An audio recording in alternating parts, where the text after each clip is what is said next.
Star plus के popular show यह रिश्ता क्या कहलाता है में अब कहानी एक ऐसे मोड़ पर आ चुकी है जहां रिश्तों के बीच की दरारें और गहरी होती जा रही हैं। और दिवाली के इस मौके पर भी पोदार परिवार में खुशियों के साथ साथ एक अनकही बेचैनी महसूस हो रही है। आने वाले एपिसोड में दर्शक देखेंगे कि अरमान और अभीरा अब एक साथ अपनी पहली दिवाली मना रहे हैं। दोनों के बीच की दूरी धीरे धीरे मिटती दिखाई दे रही है। गृह प्रवेश के बाद यह उनकी पहली दिवाली है, इसलिए पूरा घर सजावट, दियों और मिठाइयों की खुशबू से महक रहा है। पोदार हाउस के हर कोने में रौनक है।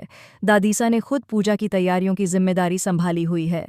मनीषा, चारू और कियारा अपने अपने तरीके से सजावट कर रही हैं।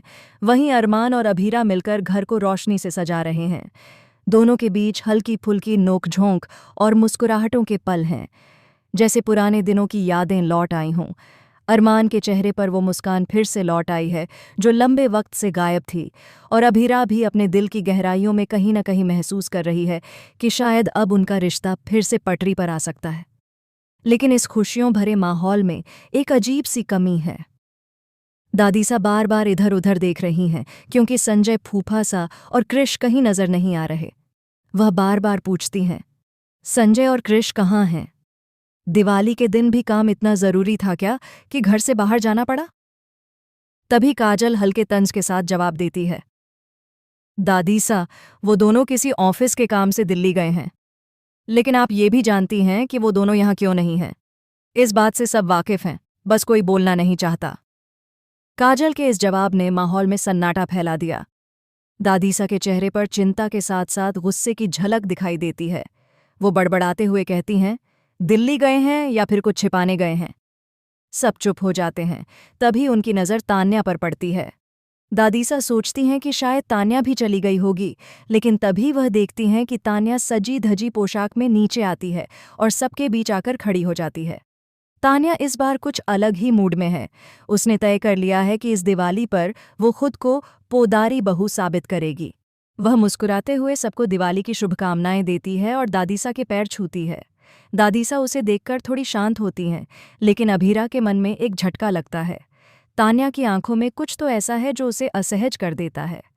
थोड़ी देर बाद जब सब लोग पूजा की तैयारी कर रहे होते हैं, तभी तान्या मौका देखकर अभीरा के पास आती है।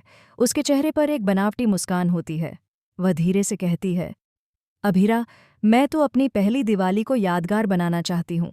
आखिर मैं पोदार परिवार की बहू हूँ, और वैसे भी मैंने किसी के साथ कोई गलत काम नहीं किया, तो फिर मैं क्यों जाऊं? तान्या के इन शब्दों में तीखा तंज छिपा होता है। उसका इशारा साफ होता है। वो अभीरा को नीचा दिखाना चाहती है, क्योंकि वो अब भी अंशुमन की मौत का इल्ज़ाम उसी पर लगाती है। अभीरा के चेहरे पर रंग उड़ जाते हैं। उसकी आंखें नम हो जाती हैं, पर वो खुद को संभालती है।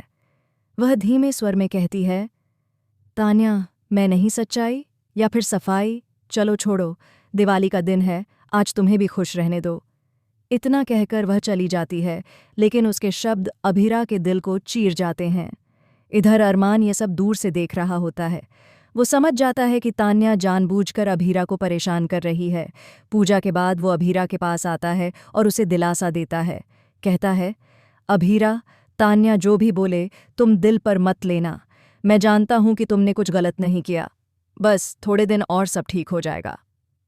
अभीरा अरमान की आंखों में देखती है। उन आंखों में उसे भरोसा दिखता है जो शायद पहले कभी खो गया था। वो हल्के से सिर हिलाकर कहती है, काश सब कुछ इतना आसान होता अरमान। घर के बाहर पटाखों की आवाज़ें गूंज रही हैं, आसमान में रंग बिरंगी रोशनी फैल रही है, लेकिन पोदर हाउस के अंदर रिश्तों की चमक फीकी पड़ती जा रही है। काजल की बातों से दादीसा के मन में शंका बढ़ती जा रही है। आखिर संजय और कृष कहाँ हैं? क्या सचमुच वो किसी ऑफिस काम से गए हैं या फिर कोई बड़ी बात छिपाई जा रही है? उधर तान्या कमरे में बैठी अपने फ़ोन पर किसी से बात कर रही होती है। उसकी आवाज़ धीमी लेकिन साजिशी होती है। हाँ, मैंने कहा ना, सब कुछ प्लान के मुताबिक चल रहा है। दिवाली के बाद मैं सबके सामने वो सच्चाई रखूंगी जिससे अभीरा का नाम हमेशा के लिए मिट जाएगा पोदार परिवार से। यह सुनकर लगता है कि तान्या की साजिश अभी खत्म नहीं हुई है।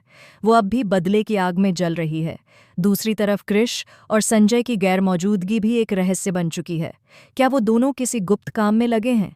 क्या तान्या की चाल का हिस्सा हैं या फिर किसी और मकसद से गायब हुए हैं? इन सब सवालों के बीच दिवाली की रात पोदार हाउस के लिए शुभ नहीं बल्कि एक नई मुसीबत का संकेत बन जाती है। अगले एपिसोड में यह देखना दिलचस्प होगा कि तान्या आखिर कौन सी सच्चाई उजागर करने वाली है और क्या अरमान अभीरा एक साथ रह पाएंगे या फिर से अलग हो जाएंगे। दोस्तों, आपको क्या लगता है, तान्या का अगला कदम क्या होगा? क्या क्रिश और संजय की गैर मौजूदगी के पीछे कोई बड़ा राज छिपा है? अपनी राय हमें कमेंट सेक्शन में ज़रूर बताएं और शो के हर नए अपडेट के लिए चैनल को सब्सक्राइब करना न भूलें। बाय।